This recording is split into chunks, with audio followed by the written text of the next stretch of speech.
안녕하세요. 평생정보입니다. 여러분, 이런 말 많이 들어보셨죠? 이재명이 대통령 되면 진짜로 돈 준대. 그냥 흘려 들으셨다고요? 아니요, 이번에는 다릅니다.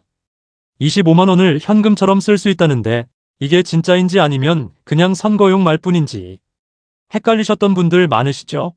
그리고 기초연금이 달라지고 임플란트도 더 해준다는데 진짜 우리 삶이 바뀌는 건지 궁금하셨을 겁니다. 그래서 오늘은 이재명 정부에서 시니어 복지 정책이 어떻게 바뀌는지 정확하게 알려드리겠습니다. 특히 우리 어르신들 입장에서 실제로 어떤 혜택이 오는지, 얼마나 현실적인지 하나하나 짚어드릴게요. 전국민 25만원 지역화폐 지급. 가장 먼저 전국민 25만원 지급 소식입니다. 빠르면 7월부터 1인당 25만원을 지역화폐로 받을 수 있습니다. 이 돈은 시장, 마트, 약국 등 실생활에 바로 쓸 수 있는 돈이에요.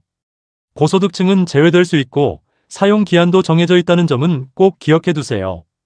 이건 단순한 용돈이 아니라 소비를 촉진해서 지역 경제를 살리려는 목적도 함께 있는 정책입니다. 첫 번째, 기초연금 부부 감액 폐지.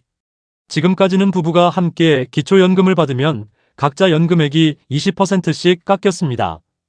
그래서 일부러 이혼을 선택하는 분들도 있을 정도였죠. 너무 안타까운 현실이었습니다. 이 제도가 폐지되면 부부든 단독이든 같은 금액을 받을 수 있어 어르신들 사이의 형평성 문제가 크게 개선될 겁니다. 두 번째, 국민연금 근로소득 감액 폐지. 연금도 부족해서 일하는데 돈 번다고 연금을 깎는다? 이게 말이 안 된다고 생각하셨죠? 맞습니다.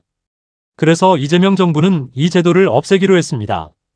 2025년부터 단계적으로 시행될 예정이에요. 이래도 연금 그대로 받으실 수 있는 시대가 옵니다. 세 번째, 주택연금 조건 완화 공공신탁제도 도입. 집은 있는데 생활비가 부족한 어르신들 많으시죠? 집을 팔지 않아도 그 집에 계속 살면서 매달 연금을 받을 수 있는 게 주택연금입니다. 지금은 가입 조건이 까다로워서 못 받는 분들이 많았죠. 앞으로는 이 조건이 완화돼서 더 많은 분들이 신청하실 수 있어요. 그리고 자녀에게 재산을 맡겼다가 분쟁 생기는 일을 막기 위해 국가나 공공기관이 대신 맡아주는 공공신탁제도도 함께 도입됩니다. 네 번째, 임플란트 건강보험 확대. 65세 이상은 평생 2개만 임플란트에 건강보험이 적용되는데 이걸로는 부족하다는 의견이 정말 많았습니다. 이재명 대통령은 이 제한을 풀고 만 60세부터 4개까지 건강보험 적용을 확대하겠다고 했습니다. 본인 부담금도 줄어들어요. 이젠 치아 걱정도 조금은 덜 수 있겠죠. 다섯 번째, 간병비 공공지원 확대. 가장 가슴 아픈 이야기 중 하나입니다. 아프셔서 요양병원에 계시거나 간병인이 필요한데 하루에 10만원에서 15만원씩 드는 간병비 때문에 가족들이 힘들어집니다. 그래서 이재명 정부는 간병비를 건강보험이나 지자체 재정으로 보조하는 제도를 도입하겠다고 밝혔습니다. 간병 파산, 간병 살인 같은 비극을 막기 위한 꼭 필요한 정책입니다. 여섯 번째, 노인 주치의 제도 확대.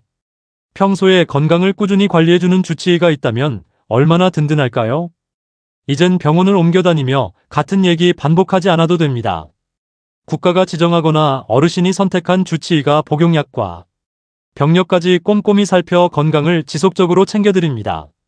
시범사업 후 전국으로 확대될 예정입니다. 일곱 번째, 정년 연장과 공공노인 일자리 확대. 60세에 퇴직하고 65세에 연금을 받다 보니 그 5년이 참 막막합니다. 이재명 정부는 법적으로 정년을 65세까지 늘리고 공공형 노인 일자리를 확대하겠다고 했습니다. 경로당 안내, 통학도움, 도서관 정리처럼 어르신의 경력과 경험을 살릴 수 있는 일자리가 늘어납니다. 여덟 번째, 경로당 주 5일 급식 제공 확대. 혼자 사시는 어르신들 중엔 매 끼니 챙기기 어려운 분들 많으시죠? 지금은 일부 경로당에서만 주 2에서 3일 점심을 제공합니다.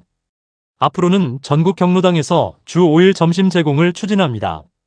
건강한 식사도 챙기고 사람들과 소통하며 외로움도 덜 수 있는 좋은 제도입니다.